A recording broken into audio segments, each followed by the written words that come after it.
Olá, sejam muito bem-vindos e bem-vindas a mais uma entrevista do CQCS Mulher. Hoje o meu papel é como entrevistadora. Eu sou a Jaine Lima, entusiasta e associada da Sou Segura, trabalho aqui na Aon e a minha convidada é Isabel Barbosa. Com 27 prêmios em sua carreira, Isabel é especialista em branding e live marketing. Ela é designer pela PUC do Rio, Inside Paris, com MBA em marketing pela FGV, especialização em seguros e resseguros pela ANS. Ela é diretora executiva da BetB, que tem como marca o pioneirismo na aplicação de metodologias de design a serviço de resultados de negócios. Em 2018, ela foi eleita melhor profissional de atendimento Sul e Sudeste no Ampro Globes Awards. Em 2020, ela assumiu a liderança estadual da Associação de Marketing Promocional no Rio de Janeiro.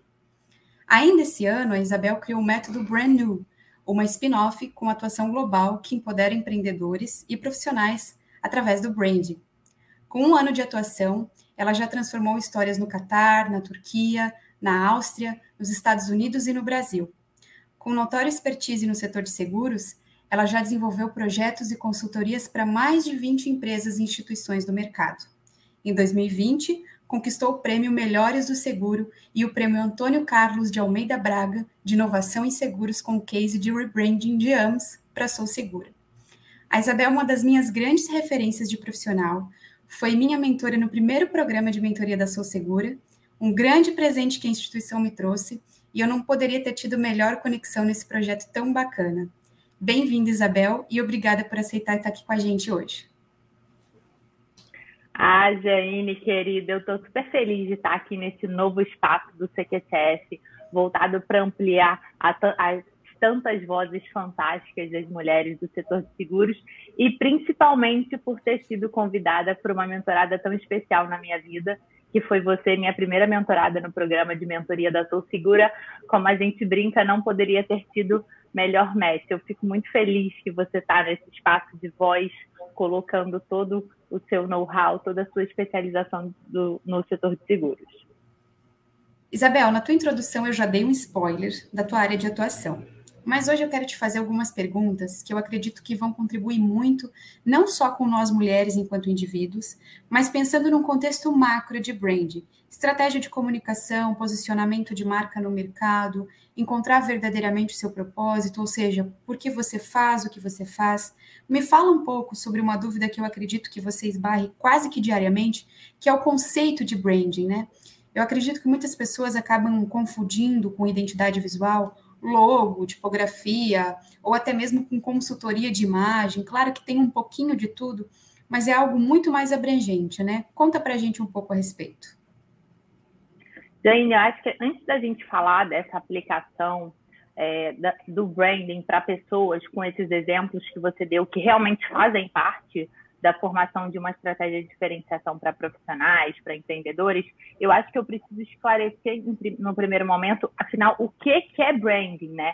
O que é esse conceito de você construir uma marca ao redor do seu negócio, ao redor do seu nome? E você falou na sua pergunta sobre propósito, e o meu propósito pessoal é justamente transformar a percepção que as pessoas têm ao redor desse tema, que não é muito discutido aqui no Brasil. Sejam essas pessoas grandes lideranças corporativas que precisam passar a prestar atenção na importância que o branding pode ter no futuro dos seus negócios, ou também pequenos empreendedores que podem alavancar resultados, podem conseguir uma expressividade no mercado muito maior através da diferenciação das suas marcas. E, principalmente, essa discussão é importante aqui no Brasil, porque aqui no nosso país, o branding é lido muito por uma ótica tática. Você mesma deu o exemplo de que é confundido com logotipo, com identidade visual, e branding é sobre estratégia, gente. Se eu quero alguma coisa desse nosso episódio de hoje, é que vocês relacionem branding com gestão, com estratégia, com o futuro dos negócios, e não sobre uma questão estética de logotipo, de identidade visual, que é importante, sim, para a imagem que a sua empresa, que você mesmo vai passar para o mercado, mas ele é só a ponta desse iceberg.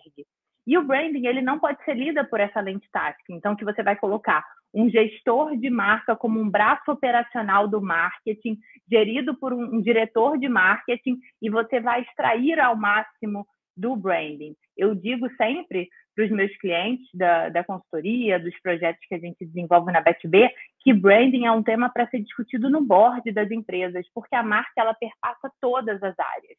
Quer seja a concepção inicial dessa marca, com a sua proposta de valor, com o seu posicionamento. Ao mesmo tempo, os novos produtos que estão sendo entregues ao mercado, os novos serviços, precisam estar alinhados a esse DNA de marca, de toda a abordagem que você tem nesse planejamento da jornada do cliente, do tom de voz que é empregado no atendimento, e está aí a grande relevância que ela tem no futuro dos negócios.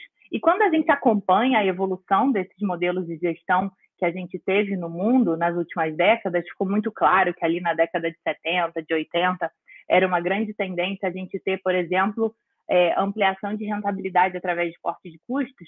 A gente vê que no mundo hoje é muito mais sustentável que você apoie essa diferenciação, que você apoie o crescimento futuro do seu negócio na gestão inteligente das arquiteturas de marca que compõem o seu grupo econômico. Mas daqui a pouco eu vou falar um pouquinho mais sobre isso. Mas é importante que a gente coloque aqui, nessa introdução do branding, na importância que ele tem, que apesar dele ser um bem imaterial, os resultados que a marca traz para o seu negócio, eles são tangíveis, eles compõem o patrimônio da sua empresa. A gente está vendo agora mesmo no setor de seguros, muitas grandes corporações com muitos anos de mercado, ou fazendo rebranding, ou desenvolvendo novas marcas, com novos posicionamentos para essa estratégia de arquitetura de marcas. Então, essas novas marcas, elas passam a fazer parte do grupo econômico, de forma que elas permaneçam relevantes perante a todas essas tendências que a gente está vendo de transformação da sociedade. E a gente vê que no mundo dos negócios, as marcas são tão relevantes que todas as maiores corporações do mundo têm em seus maiores ativos justamente as suas marcas. E aqui eu vou te dar um exemplo de caso, um exemplo de cadeira. Eu tenho um projeto proprietário, que é o Food Summit, que eu fiz em parceria com meu marido, com o Getúlio, porque ele tinha um sonho de democratizar o conteúdo técnico da indústria do futebol, uma indústria que ele já faz parte há muitos anos, em diferentes posições, hoje como apresentador, mas ele já foi também ex-atleta, e ele tinha essa vontade de democratizar esse conteúdo que ficava preso em cursos muitas vezes inacessíveis por uma questão financeira ou por uma questão geográfica. E quando a gente criou esse projeto, a gente partiu do pressuposto que a espinha dorsal desse projeto seria justamente a formação de uma marca de valor. E essa nossa marca, ela se baseou em alguns pontos fundamentais. O primeiro deles foi justamente esse propósito, que engajou toda a comunidade da nossa marca, que é o segundo pilar da marca do Food Summit, e também todas essas autoridades que doaram o seu conhecimento, doaram o seu tempo para o Food Summit, de forma que a gente pudesse impactar a vida de pessoas que estavam, inclusive, passando por um período muito difícil no início da pandemia. Moral dessa história, em 2 anos nós nos tornamos o maior evento do mundo da indústria do futebol. Em 2021, a gente chegou a impactar 25 milhões de pessoas ao redor do globo, que é um feito que parece hoje incrível e inalcançável, mas que a gente conseguiu fazendo a gestão correta da marca.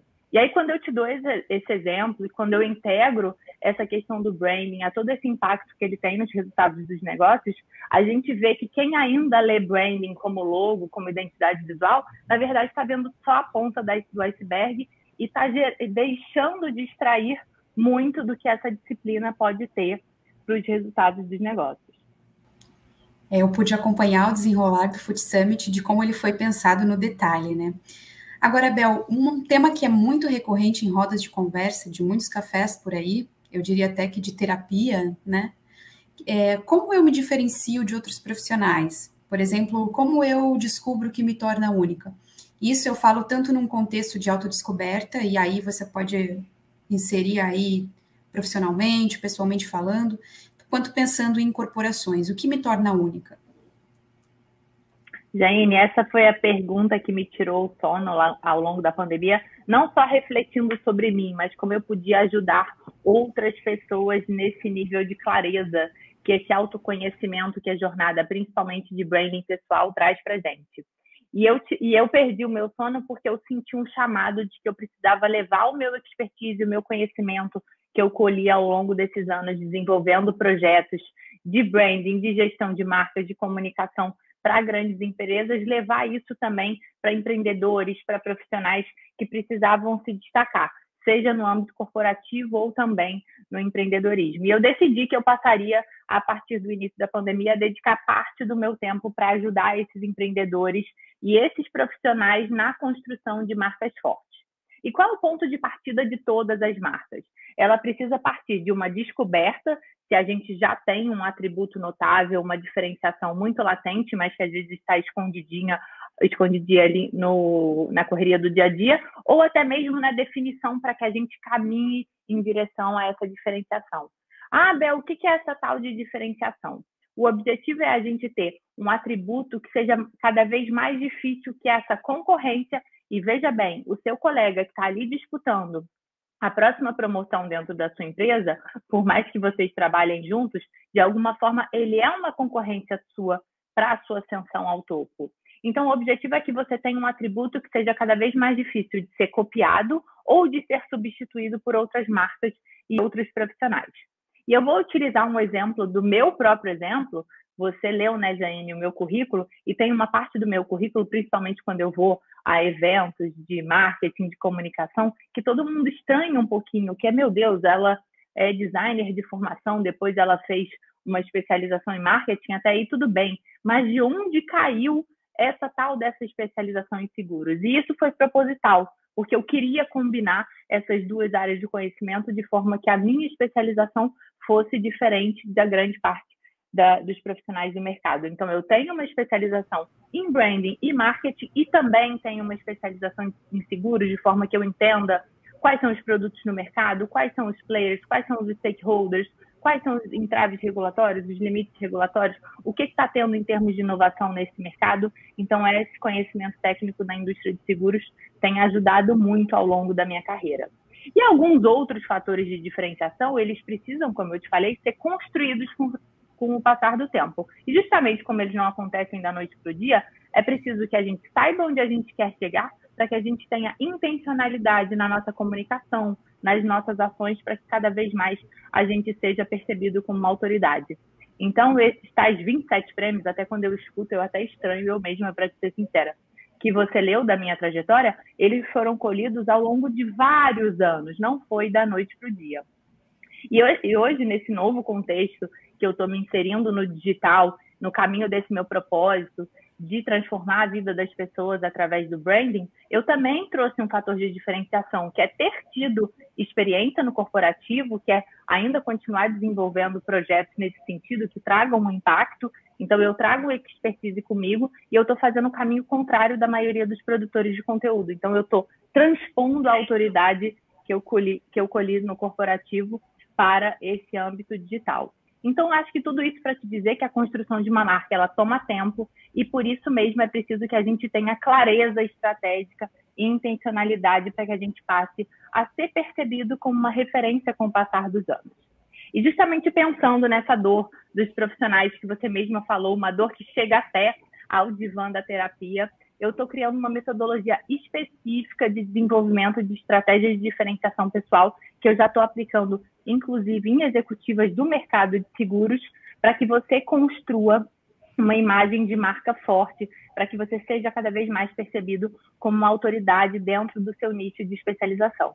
Inclusive, eu vou lançar uma solução para o mercado. Todo mundo que tem curiosidade para entender mais sobre a importância do branding pessoal, como você pode construir uma marca ao redor do seu nome, vai poder conhecer essa novidade, que eu tenho certeza que muda completamente o mindset de como a gente se posiciona, como a gente se comunica ao mercado, quando a gente passa a ter clareza que ao redor do nosso nome existe uma marca. E eu queria aproveitar que a gente está aqui no espaço do CQCS para exaltar o meu amigo Gustavo Doria, ele que foi muito inteligente, muito sagaz quando ele reposicionou a marca do CQCS há alguns anos, atrelando esse atributo de inovação. Logo, quando a inovação passou a ser uma pauta muito relevante no mercado de seguros, a marca do CQCS. Hoje a gente vê que foi muito feliz, muito bem sucedido esse reposicionamento, e não é à toa que o CQCS hoje ocupa o lugar que ele ocupa no mercado. Então, Isabel, você falando do CQCS, eu lembro que lá em 2009, 2010, eu até fiz o meu cadastro, era uma espécie de blog, basicamente onde os corretores de todos os tamanhos discutindo todos os assuntos possíveis, se conversavam entre si. Então, a gente falava desde circular de SUSEP até início da cooperativa de proteção veicular, que começou e tinha muitas discussões acaloradas, era muito, muito legal. Realmente, a gente vê o quanto esse reposicionamento trouxe autoridade e transformou o CQCS de uma maneira que a gente procura arcabouço teórico dentro do blog, né? Autoridade é tudo. Um abraço também para o Gustavo.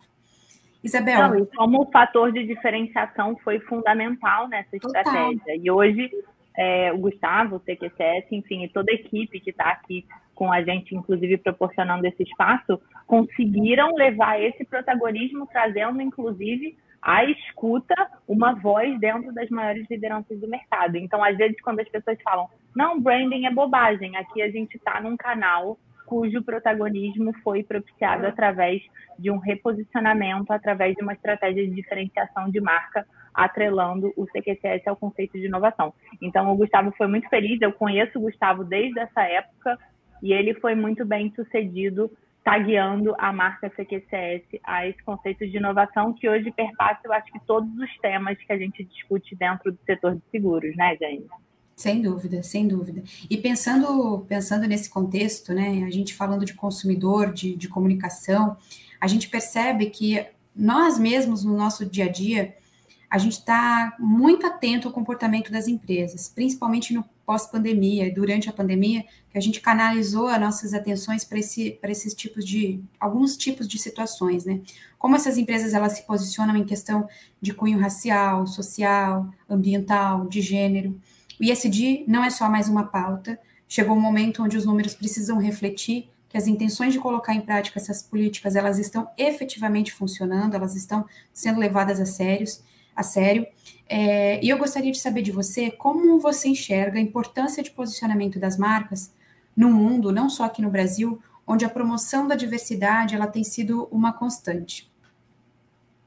Jane, curioso você trazer esse assunto, porque foi justamente o tema desse primeiro artigo que eu escrevi como colunista do Observatório da Comunicação, que é uma organização que reúne muitos pensadores muito interessantes nesse âmbito do marketing, da comunicação, do branding, e eu trouxe no meu artigo as tendências para a marca no pós-Covid. Isso porque acho que historicamente, né, todas as mudanças que acontecem na sociedade, e a pandemia foi uma baita mudança em termos de comportamento, em termos de perspectiva, para as pessoas, para as empresas, para as organizações, elas vão precisar ser enfrentadas com seriedade pelas empresas para que elas se mantenham relevantes com o passar do tempo. Então, acho que nenhuma marca saiu ilesa, todas as marcas elas precisaram se transformar, porque a marca não está no brand book, a gente vai falar isso um pouquinho mais para frente, mas a marca ela está na gestão da marca, em como ela se mantém relevante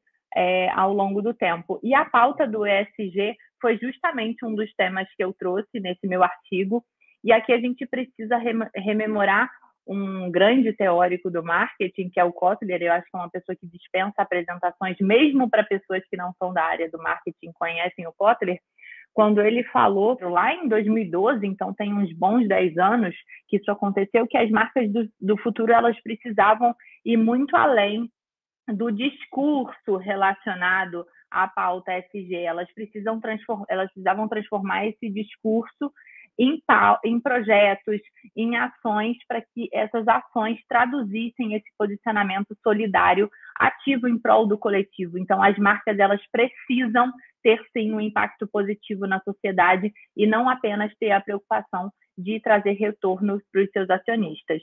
E a gente vê que não é só a sociedade que está exigindo essas ações ESG, esses indicadores que você mesmo falou, né? Hoje a gente vê, inclusive, exigências na Bolsa de Valores dos acionistas, dos investidores, para que as empresas apresentem indicadores relacionados a essa pauta. E a gente também observa que a era onde você podia integrar essa diversidade, essa preocupação ambiental apenas nas campanhas de comunicação, e a gente viu muito isso ali, lá por 2010, por exemplo, isso ficou para trás, porque hoje a pauta da diversidade, todas as questões da ESG, elas precisam estar integradas à cultura da marca, às ações práticas das empresas. E eu queria também trazer essa visão que você trouxe da questão da diversidade, que antigamente a diversidade ela era um plus, né? E hoje em dia a gente está vendo a diversidade sendo integrada de forma muito genuína ao DNA das empresas e só por um motivo. Aqui eu até cito, eu aprendi isso com a Maristela Iannuzzi, que é do ONU Mulheres, uma mulher que me inspira muito, e ela trouxe para mim essa visão de que a diversidade ela é um fator bom para os negócios. Isso porque, se você tiver uma equipe plural trabalhando ali dentro da sua empresa, é óbvio que essa diversidade ela vai ser traduzida nos seus produtos, nos seus processos, na sua comunicação e automaticamente você vai atingir um número maior de pessoas com a sua marca. Então, hoje em dia, a diversidade ela é boa para os negócios, a gente já passou em muito do tempo de achar que a gente deveria explorar esse tema da diversidade apenas no âmbito da comunicação. É verdade, Isabel. Kotler já dizia que o mais importante é saber para onde o cliente está indo e chegar lá primeiro, né?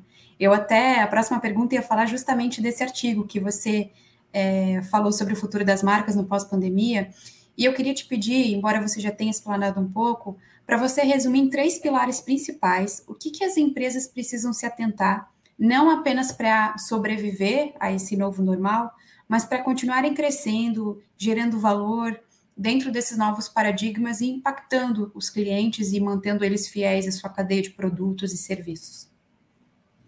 Então bom que eu já te dei o spoiler do meu artigo e eu já esclareci um pouquinho para o pessoal que está ouvindo a gente sobre um dos pilares que eu traria como essa necessidade que as empresas precisam estar em termos de alinhamento, que é essa pauta do ESG integrada às ações, a processos, a produtos e a comunicação da marca. E, bem, se eu pudesse elencar, eu acho que outros 2 fatores, eu acho que o primeiro deles seria a humanização das marcas. E por trás desse conceito de humanização estão vários fatores cruciais para que a gente tenha esse sucesso nas marcas, não só hoje, mas nos anos que se anunciam. A gente lembra, né, Jaine, lá na década de 90, quando a gente lia sobre comunicação institucional, uma diretriz para que as empresas adotassem esse tipo de postura institucional, protocolar, distante, até porque a gente ainda não tinha as redes sociais, onde a gente passou a ter uma via de mão dupla nessa comunicação das empresas. A gente ainda estava na era onde a publicidade ela era unidirecional, basicamente. Então, tudo era muito mais simples de ser gerido naquele contexto. E a gente vê, nesse momento, que as marcas elas precisam ser muito mais humanas, elas precisam falar a verdade, elas precisam assumir os seus erros quando esses erros acontecem, elas precisam manter os pés no chão, principalmente nesse momento de transição, onde a gente tem um pouquinho daquela sensação que o pior já passou, mas essa euforia não pode ser tão grande assim, nem que esses nossos pés no chão não sejam no nosso chão de verdade, e sim naquilo que a gente já está antevendo como esse contexto do metaverso. Eu acho que um exemplo muito feliz e muito inovador que a gente traz da aplicação dessa estratégia de humanização das marcas é a Lu, do Magazine Luiza, que ela mostra para a gente que para você humanizar a marca, não necessariamente você precisa ter o fundador ali como porta-voz o tempo todo da empresa, participando de todas as comunicações. A Lu, ela conseguiu gerar uma comunicação, uma identificação com as pessoas, porque a Lu ela é uma pessoa normal, com seus dias bons, com seus dias ruins, e uma curiosidade é que a Lu foi o primeiro avatar a ser contratado por uma outra empresa para uma ativação, numa collab da Farm com a Adidas, e ela, inclusive, também foi o primeiro avatar de uma marca a estampar a capa de uma revista de moda, que foi a Vogue. Então, a gente vê com esse exemplo quão longe e quantas possibilidades que você integrar esse pilar de humanização das marcas podem trazer para a sua estratégia. E eu te digo que o terceiro fator seria que as marcas elas precisam estar, a partir de agora, em constante mudança, em constante transformação. Eu acho que esse pilar é um pilar um pouco mais simbólico que os anteriores, ele está muito mais no âmbito filosófico, mas ele é muito importante para, principalmente, que as lideranças entendam que as marcas elas precisam se adaptar nesses tempos fluidos que a gente está vivendo agora. Então, aquela era onde a gente definia uma estratégia de branding e ela ficava presa num brand book, e aquilo virava a Bíblia para os próximos 10, 20 anos, já passou. A gente vai continuar fazendo brand book com as diretrizes, mas é muito importante que eles entendam que a marca está respondendo ao tempo presente estará na gestão. Inclusive, vocês me perguntaram, né, como eu estou me auto-intitulando hoje, eu estou me auto-intitulando como consultora de branding, porque eu vejo que aí que está o valor maior dessa atividade. Então, a gente detectar, fazer um diagnóstico da marca das empresas e depois acompanhar a evolução para que elas se mantenham relevantes com o passar do tempo. Muito legal, Isabel. E eu acho que é nessa gestão de marcas que a gente também percebe a volatilidade, como algumas questões vão mudando e a gente não percebe que isso vai entrando na nossa rotina, dentro da nossa casa, no conteúdo que a gente consome. É muito legal ver a evolução desse mercado, né? Mas agora falando, Isabel, da sua história com o mercado de seguros, né? Porque você tem uma história com o mercado de seguros. Você sabe que é um mercado bastante conservador, até porque a gente carrega no nosso DNA a questão dos riscos, com métricas que são bastante rígidas, inclusive no que diz respeito até uma certa resistência, digamos, em se modernizar. Isso está mudando, mas a gente vê que ainda existe um pouco.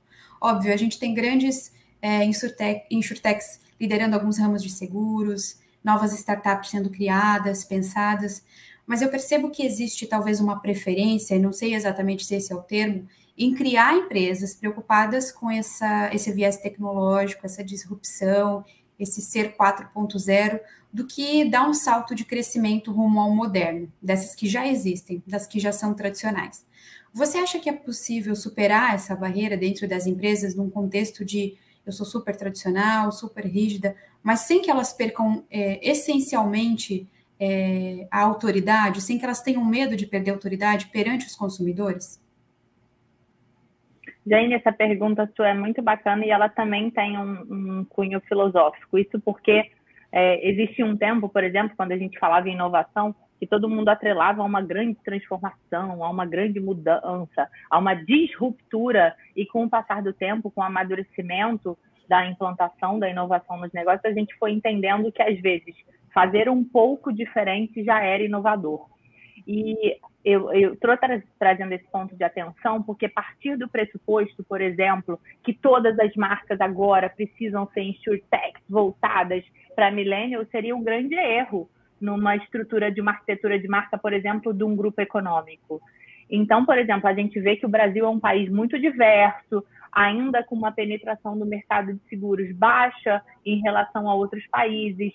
Então, eu acho até salutar que a gente mantenha empresas com posicionamento mais tradicional, porque elas vão gerar uma identificação maior por parte de determinado público, e sim as insurtechs que vêm com uma jornada do cliente completamente diferente, que vêm com uma proposta de marca que estão mais alinhadas a esses tais millennials que a gente disse.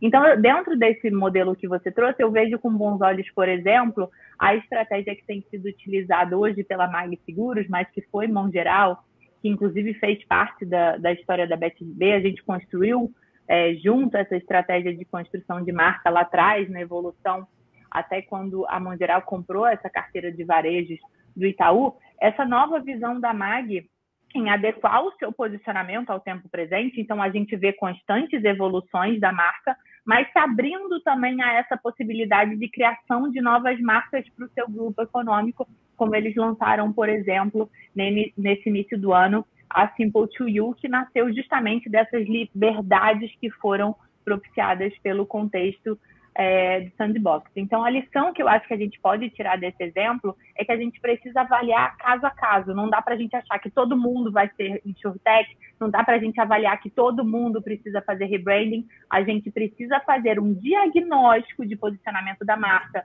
para entender como o mercado, como os clientes, como os stakeholders estão lendo esse posicionamento da marca, se o fator de diferenciação está grande, está substancial o suficiente para aí sim a gente criar um plano de ação que pode ser fazer rebranding, pode não ser, pode ser criar uma outra marca para atuar em determinado nicho, em determinado segmento. Então, realmente, eu acho que essa estratégia precisa ser lida caso a caso, e eu não gosto de taxar que todo mundo precisa ser hype e super inovador para estar presente no mercado. A gente precisa se adequar sempre a essa persona da nossa marca, e não necessariamente a nossa persona vai ser millennial e super high-tech. Bel, muito legal aprender um pouco mais sobre toda essa cadeia de valor, porque uma marca é uma cadeia de valor, né? Seja para uma empreendedora individual, independente do segmento, até para uma grande corporação. Agora, minha amiga, quero te fazer uma pergunta de Jaine para Isabel. O que te faz vibrar de alegria nesses processos de descoberta? O que te deixa mais tocada no teu trabalho? Eu fico até um pouco arrepiada e emocionada quando você me faz essa pergunta. Eu acho que assim, o que mais me arrepia hoje é quando eu vejo o impacto que essa jornada de branding tem nas empreendedoras que eu mentoro, aquelas que consomem os meus conteúdos e os meus produtos digitais. Eu acho que o que me move é ver elas se empoderando, ver elas entendendo que elas podem alcançar realidades que para elas antes eram inalcançáveis. Eu acho que o que eu mais escuto no método Brand New, Jaime, uma analogia que é muito curiosa, mas que fala muita coisa, Bel, antes de ouvir você falando sobre todas essas possibilidades que o branding pode trazer para a minha vida, eu vivia dentro de um vale. E agora você pegou na minha mão, a gente subiu no topo da montanha e eu consigo enxergar um universo de possibilidades que existem para eu construir uma marca ao redor do meu nome, ao redor do meu negócio, para eu ter um posicionamento que me distancie da concorrência e faça com que lá na frente eu tenha ganhos exponenciais. Então, isso mexe muito com o meu coração, mas eu também não posso negar que no âmbito corporativo a gente pegar empresas que se veem um pouco engessadas e fazer essa transformação através do branding é um fator de realização para mim imensurável. Eu acho que um case, que inclusive foi através dele que nós nos conhecemos, né, Jane, que é o case da Sou Segura. Quando eu entrei na Sou Segura, elas ainda eram a MMF, que era a Associação das Mulheres do Mercado de Seguros, elas já tinham uma marca forte, mas elas não tinham esse gigantismo, elas não tinham uma proposta de valor, de uma causa que pudesse apoiar todo esse movimento de mais de 700 mulheres rumo aonde a gente quer chegar. Então, hoje, quando a gente olha esse case super premiado no mercado de seguros, você mesmo citou que a gente ganhou o prêmio Melhores do Seguro, a gente ganhou o prêmio Antônio Carlos de Almeida Braga de inovação de seguros com um case de rebranding, a gente não imagina que lá atrás teve um certo medo, né, uma certa reticência em mexer numa marca que já desempenhava bem, que já tinha sucesso, que já tinha sido assimilada pelo mercado, mas essas mulheres líderes que hoje são, inclusive, minhas amigas, mulheres que eu admiro muito, elas tiveram a coragem de assumir que elas iam fazer essa transformação e hoje a gente vê que em menos de um ano de lançamento a gente já tem uma marca 100% assimilada por todo o mercado e um case de sucesso quando a gente pensa no impacto que o branding pode ter, não só dentro de empresas, que a gente tende sempre a ler muito por uma ótica comercial esses indicadores de sucesso, mas também em pessoas e em causas. Isabel, é lindo, porque foi realmente um sucesso, isso aproximou muito, de forma orgânica, né? Várias meninas, várias associadas, e eu me orgulho muito de você, toda vez que eu escuto um pouquinho mais da sua história e de quantas vidas você impacta através do teu trabalho. E por conta disso, eu estou pensando aqui em tantas mulheres que estão passando por um momento de superação, de mudança, de transformação. Às vezes a gente se sente sozinha, né? E é muito difícil a gente enxergar uma luz no fim do túnel. E aí eu falo de trabalho, de casamento, de maternidade, de tudo um pouco. Se você fosse pensar numa mensagem para deixar para essas mulheres, para fortalecê-las, o que você diria? Jane, eu acho que esse trauma coletivo que a gente viveu, né, durante a pandemia, ele nos provou que todo mundo que achava que tinha alguma segurança ao redor da sua vida, ao redor dos seus negócios, era tudo uma ilusão, né? O conceito real de segurança, de estabilidade não existe. E, ao mesmo tempo, e muitas de nós, por sua vez, usavam esse conceito de segurança como uma bengala. Então, eu vou deixar aquele meu projeto dos sonhos para depois, porque eu tenho essa bengala aqui de segurança. E quando tiram essa bengala da gente, quando tiram a rodinha da nossa bicicleta e a gente precisa andar sozinho, a gente vê que a gente precisa realmente correr atrás dos nossos sonhos, porque o nosso tempo aqui na Terra é finito. E no método Brand New eu utilizo um mantra que inclusive está aqui na nossa parede hoje, que é vá na direção em que o seu medo cresce. E o que quer dizer isso, né? Quer dizer que sabe aquela coisa que você tem medo, mas que você sabe que você precisa fazer, forte, você sabe que a sua realização pessoal, a sua realização profissional está depois de você vencer esse obstáculo, você vencer esse medo, é justamente esse mantra que eu trago para mim na minha carreira e é um mantra que eu tento trazer e impactar todas essas mulheres que estão ao meu redor. Eu também sofri muito durante essa pandemia, um dos mercados que eu atuava de forma muito expressiva, inclusive eu tinha esse label em mim dos eventos, todo mundo, quando escuta a BetB dentro do mercado de seguros, pensa em branding, mas também pensa muito em eventos, a gente foi muito impactado em função disso. Eu sofri muito com isso, eu tive que abrir mão de muita coisa em função dessa transformação que foi catalisada pela pandemia. Então, eu estou falando de causa própria. Eu sentei nesse lugar de estar no meio desse turbilhão, eu estive aí, eu sei como é que é, eu sei como é dolorido. Mas o que eu tenho para dizer para todas essas mulheres é que elas precisam ser fortes, elas precisam abraçar as mudanças que acontecem na vida delas. Não adianta você ficar repelindo a mudança, porque só tem uma certeza na nossa vida e nos nossos negócios, que as mudanças vão vir, quer a gente queira ou não. E outra coisa, você precisa fazer uma coisa que ninguém pode fazer por você, que é a sua parte. Exatamente. E ir para a direção onde o nosso medo cresce, às vezes é assustador, mas é absolutamente necessário. Acho que só ali a gente vai encontrar as respostas que talvez inconscientemente a gente já saiba, mas por alguma trava a gente não queira descobrir, né? Agora, e quando a gente vence esses medos, né, Jane, dá uma realização tão grande. Sim, quando a gente conquista uma coisa que antes a gente imaginava que era impensável. A gente descobre um gigantismo dentro da gente que a gente não conhecia. Isso só impulsiona a gente mais e mais. Isabel, agora eu gostaria de mudar um pouco a dinâmica com você e quero que as pessoas conheçam outro lado seu. E por isso eu vou te fazer algumas perguntas e vai respondendo com o que vier na tua cabeça. Beleza? Uhum. Tá. Uma mulher que te inspira? Ai, são tantas, né? Mas eu acho que hoje, até pelo lugar que ela chegou, a Cristina Junqueira, do Nubank. Uma grande conquista? Acho que eu podia falar, né, de prêmios, de cases de sucesso, mas eu sinto que hoje a minha grande conquista é ter entrado na vida das pessoas, mudar a vida dessas pessoas, mudar o curso de uma história através daquilo que eu faço, que é o branding. Um sonho a ser realizado? Acho que levar essa mensagem que você pode construir uma marca forte ao redor do seu negócio, ao redor do seu nome, para encorajar principalmente mulheres e ampliar essa mensagem para milhares e talvez, quem sabe no futuro, até milhões de mulheres. Uma liderança feminina? São tantas no mercado de seguros, mas eu acho que de impacto aqui no Brasil e pelo simbolismo que ela carrega, a Luísa Helena Trajano. Um livro de cabeceira? Tem um empreendedor que eu acho ele fantástico, até pelas reflexões que ele traz para gente, que é o Facundo Guerra, e ele tem um livro super interessante que é o empreendedorismo subversivo, falando a realidade por trás do empreendedorismo. Então, sempre que eu estou, às vezes, tendo alguma crise existencial, eu dou uma passada de olho nesse livro, que realmente ele traz uma nova visão sobre esse empreendedorismo de palco, que é muito importante para que nós, que somos empreendedores de verdade, a gente esteja alinhado com essa verdade, com esse resultado final do que a gente está buscando através do empreendedorismo. E qual o segredo para uma mulher chegar ao topo da sua carreira?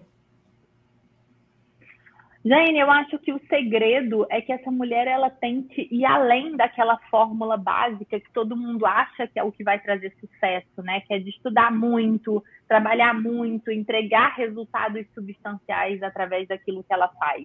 Ela precisa, além de tudo, ser uma boa comunicadora, ser uma boa porta-voz.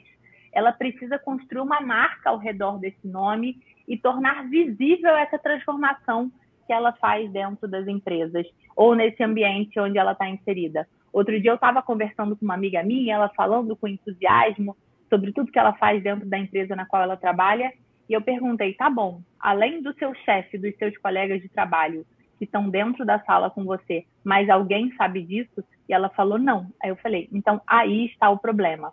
E é aquilo que eu sempre digo, né, Jaine? Inclusive, eu te disse isso ao longo da nossa mentoria.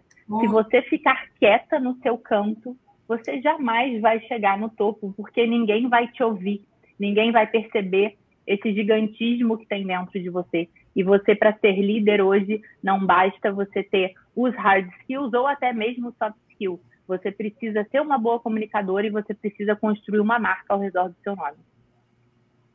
Com certeza. Como diz o ditado, quem não se comunica se trumbica, né? Sim. Bel, a gente está chegando no fim da nossa entrevista. Eu quero agradecer demais pela tua disponibilidade, por você ter topado fazer parte desse momento tão bacana aqui com a gente, por ter aceitado também ser minha mentora lá no início, né? Pela gente ter criado um laço tão genuíno de admiração mútua, porque eu percebo isso. Você sempre esteve disponível, disposta a me ouvir, compartilhar comigo também as tuas conquistas. O trabalho que tu faz é espetacular e eu acho que não só pelos resultados finais, claro que não só por isso, mas pelo trabalho de resgate dos nossos valores, daquilo que a gente acha frugal, elementar, sabe, no nosso dia a dia, e acaba deixando que a rotina não nos faça enxergar as nossas verdadeiras habilidades, né? Parabéns por ser essa mulher incrível, essa profissional sublime, compartilhar tuas experiências aqui com a gente, os teus desafios, as conquistas comigo e também com quem está assistindo, e principalmente por oportunizar que as pessoas elas conheçam no seu mais íntimo as suas virtudes, as suas fortalezas, as suas fraquezas, mas principalmente o seu propósito. Quer deixar a sua mensagem final? Querida, eu fico muito feliz de ter dividido esse espaço aqui com você. Eu fiquei muito feliz só com o convite, né? De ver que tudo aquilo que eu te falei, que você colocou em prática, aquilo que a gente discutiu na nossa mentoria. Eu falei que dentro de você tinha o gigantismo, tinha uma ótima comunicadora e que você precisava colocar aquilo em prática. E quantos frutos você já está colhendo depois desse período que a gente terminou a nossa mentoria. Eu acho que mensagem final eu queria deixar para dois públicos diferentes, né? Um para os líderes que estão ouvindo a gente, para que eles prestem mais atenção, para que eles escutem falar sobre essa questão do impacto do branding no seu negócio. Eu fico aberta, inclusive no meu LinkedIn ou nos meus outros canais digitais, para quem quiser conhecer mais, afinal, o que é branding. Eu tenho uma série de artigos também no meu LinkedIn que falam sobre isso, para que eles reflitam sobre como eles estão integrando essa ferramenta no planejamento estratégico das suas empresas. E para profissionais, eu queria inclusive aqui fazer um convite para que eles conheçam essa solução dessa metodologia de criação de marcas pessoais que eu estou trazendo para o mercado, que eu já estou inclusive aplicando em executivas do setor de seguros, para que eles passem a ter uma estratégia para construir uma autoridade ao redor do seu nome, uma marca ao redor do seu nome. Eu estou disponível no LinkedIn, também no Instagram. Hoje eu estou em todos os canais digitais, né, Jaime? A gente tem que estar, né? O pessoal está antenado a tudo. Bom, gente, nossa entrevista termina aqui e espero que vocês tenham gostado. Obrigado pela audiência e até breve.